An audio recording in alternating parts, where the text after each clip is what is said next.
édition spéciale est consacrée à une déclaration importante du ministre de la Sécurité.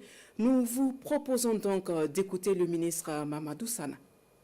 Depuis plusieurs mois, nos services de renseignement en collaboration avec ceux de l'Alliance des États du Sahel suivent de près un vaste réseau de déstabilisation orchestré depuis l'extérieur et dont les ramifications internes menacent notre souveraineté nationale. Nous souhaitons vous exposer les faits qui illustrent l'ampleur de ces manœuvres ainsi que les actions résolues prises pour y faire face.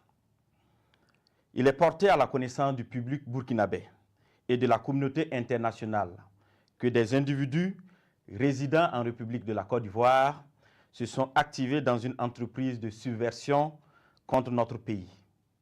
Ces acteurs du chaos, appuyés par certains services de renseignement de puissance occidentale, sont constitués aussi bien de civils de divers profils que des militaires et anciens militaires ayant quitté le territoire national pour participer à des opérations de propagande et de déstabilisation. Grâce au suivi permanent de leurs activités, nous avons pu déjouer plusieurs tentatives de déstabilisation, aussi pernicieuses qu'incessantes. Face à ces échecs répétés, ces individus sans foi ni loi ont opté pour un énième plan. Ce énième plan consistait d'une part à signer un contrat avec des groupes terroristes baptisés les centraux et d'autre part à leur donner des formations spécifiques dans la zone du centre-est pour la prise d'objectifs qui ont été consignés dans leur contrat. Ils devraient en premier lieu mener des actions violentes contre des civils innocents, puis en second lieu s'attaquer non seulement à des institutions de la République, mais aussi à plusieurs autres points sensibles. La première attaque précurseur de cette opération était celle de Barsalgo le samedi 24 août 2024, qui consistait à massacrer le maximum de populations civiles pour créer le désarroi et le chaos au sein de ces populations et ébranler de ce fait la nation entière, facilitant ainsi l'exécution de l'action principale. Le plan prévoyait l'infiltration de plusieurs groupes terroristes. Le premier groupe, chargé de mener l'action principale à partir du 29 août 2024, était composé de 150 terroristes venus du centre-est. Ils devraient se diriger vers la zone de Sapui, puis remonter sur Ouagadougou en vue de prendre le palais présidentiel à Koulouba. Le deuxième groupe devrait attaquer la base de drones militaires pour empêcher toute riposte de nos forces. Le troisième groupe, venu du territoire ivoirien, avait pour objectif de mener des attaques dans la zone de Mangodara pour disperser nos forces combattantes. D'autres groupes devraient cibler l'aéroport pour bloquer tout renfort extérieur, notamment la pose de tout aéronef ami. Durant ces investigations, nos services de renseignement ont été alertés de l'arrestation de 2 individus suspects sans papier d'identité à un poste de contrôle à l'entrée de la ville de Niamey le 29 août 2024. Après des auditions rigoureuses, ils ont révélé être accompagnés d'un certain Akouchi qui avait déjà passé le 10 postes de contrôle. Ce dernier a été arrêté plus tard, le lendemain, le 30 août 2024, à la gare Rimbo, à Niamey, alors qu'il tentait de s'échapper.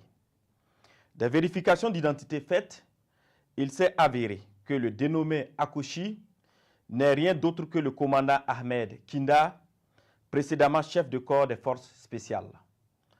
Censé normalement être en stage au Maroc, il s'est révélé être le chef des opérations de toutes ces attaques tristement planifiées.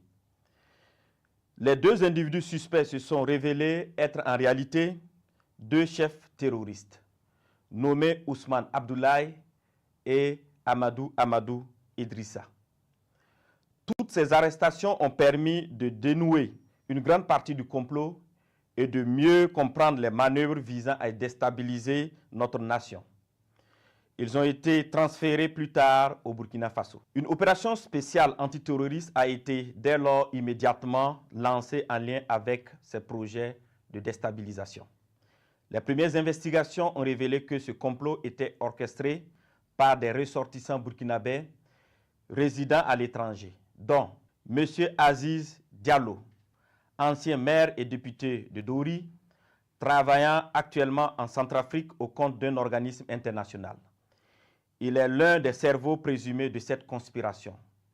Sous le nom de code Ahmed Le Centro, il est en contact avec un groupe terroriste de l'État islamique au Grand Sahara, EUGS, à travers un de ses oncles installé dans la ville de Dori. 2. M.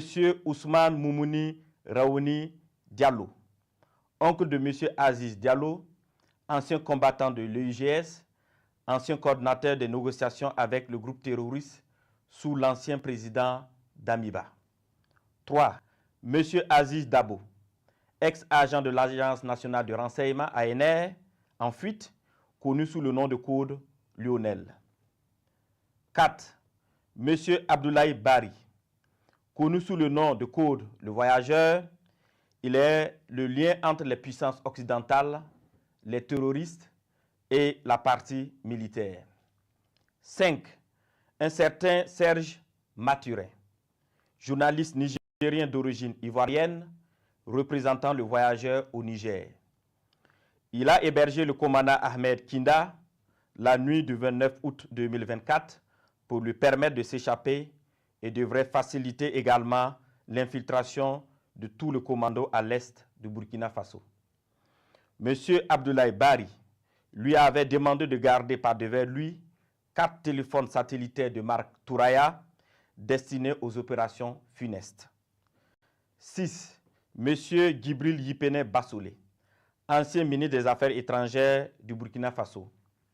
7. M. Newton Ahmed Bari, ancien président de la CENI. 8. M. Alpha Bari, ancien ministre des Affaires étrangères du Burkina Faso. 9. Le commandant François Zungrana, alias César. 10. Le commandant Herman Zongo, qui renseignait sur les positions des vecteurs aériens et des mouvements de l'armée. 11. Le commandant Joanny Kompori, ancien directeur général de la SONABI, qui recherchait des drones kamikazes. 12. Le colonel Zala, travaillant dans le système des Nations Unies en Centrafrique. 13. Le lieutenant-colonel Paul-Henri Sandago Damiba, alias le Patriarche, qui dirige le volet militaire de ce complot. 14. Le lieutenant-colonel D. Romeo Woba, alias Rodriguez, qui est le chef du centre des opérations à Accra. 15. Plusieurs autres officiers à l'extérieur du pays sur lesquels les investigations se poursuivent. Ces déstabilisateurs, en collaboration avec des complices à l'intérieur du pays, menaient des actions de désinformation massive et utilisaient des pratiques occultes pour s'aimer la confusion et la division. Plusieurs marabouts ont été consultés par M. Abdoulaye Bari, alias le Voyageur, qui s'est fait aider par le sergent-chef Tendano, alias Taylor, ancien élément des forces spéciales qui sera arrêté plus tard par nos services de renseignement. Ce dernier donnait des renseignements à l'ennemi et avait en charge de recruter des éléments pour les opérations de déstabilisation. Il a en outre pris contact avec son père, marabout très connu dans la zone de Bogandé, afin qu'il travaille à ce que les infiltrations des terroristes se passent très bien. Suite à l'arrestation du commandant Ahmed Kinda, alias Akoshi, et des 2 chefs terroristes, il avait été convenu dans un premier temps de ne pas divulguer l'information pour permettre ainsi nos services de découvrir toute l'étendue du réseau. Les communications interceptées ont révélé l'implication de plusieurs opérateurs économiques dans le complot. Des enregistrements de ces communications seront bientôt diffusés au public dans les prochains jours. D'autres leaders de la société civile participant aux échanges via un groupe WhatsApp dénommé IB Dégage sont également impliqués dans cette vaste entreprise.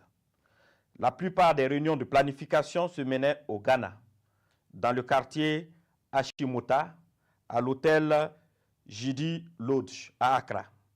Certaines autres réunions se menaient à Tamale, en présence de M. Abdoulaye Bari, alias le voyageur, et du lieutenant-colonel D. Romeo Woba, alias Rodriguez. Dans un second temps, il avait été convenu que le commandant Ahmed Kinda, alias Akouchi, le sergent-chef Tendano, alias Taylor, et les 2 chefs terroristes, accompagnés de l'une de nos équipes, montrent le site de stockage de leurs équipements et de leurs matériels divers. Ce lieu, sous la garde des terroristes à la solde du commandant, a été localisé non loin de la ville de Tenkodogo. Une fois sur place, ceux-ci ont tenté de s'échapper, mais des échanges de tirs sont suivis, au cours desquels ils ont été neutralisés en sus de plusieurs autres terroristes. Les autres déstabilisateurs, loin d'abandonner leur funeste entreprise, ont décidé de peaufiner un nouveau plan lors d'une réunion qui doit se tenir normalement au Nigeria le 27 septembre 2024.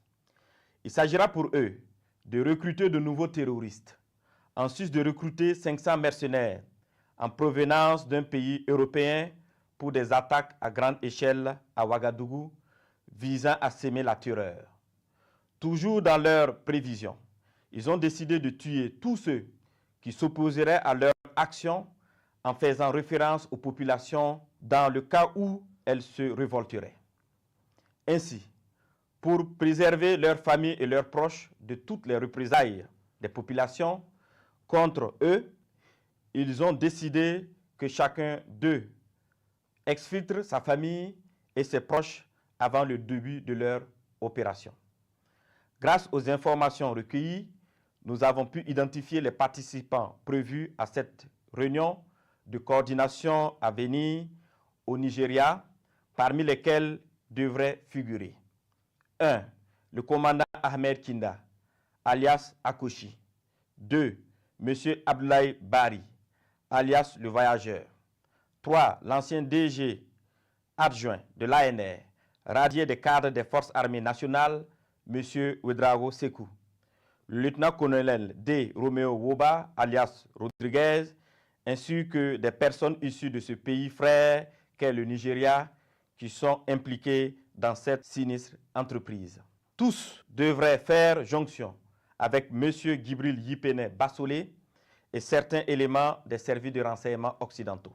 Fort de ces informations avérées et au regard de la gravité extrême de ces actes, il a été décidé de maintenir l'opération spéciale afin de neutraliser toute personne qui tenterait de semer le chaos dans notre pays. Des instructions fermes ont été données pour rétrocéder au service de renseignement burkinabé l'ensemble des dossiers initialement judiciarisés afin de reprendre les auditions. À l'endroit des familles et des proches de ces terroristes, il leur est conseillé de les dénoncer, de les dissuader de poursuivre dans cette voie destructrice et de se départir formellement de toute action subversive. À l'endroit des familles et proches de ces terroristes, il leur est conseillé de les dénoncer, de les dissuader de poursuivre dans cette voie destructrice et de se départir formellement de toute action subversive. La récréation est terminée. Je répète, la récréation est terminée. Voilà, Madame, Monsieur, c'est tout pour cette édition spéciale sur la déclaration du ministre de la Sécurité, Mahamadou Sana. Nous vous réitérons nos excuses pour les difficultés de diffusion survenues antérieurement. Merci pour l'écoute et de votre fidélité à la RTB. Bonsoir.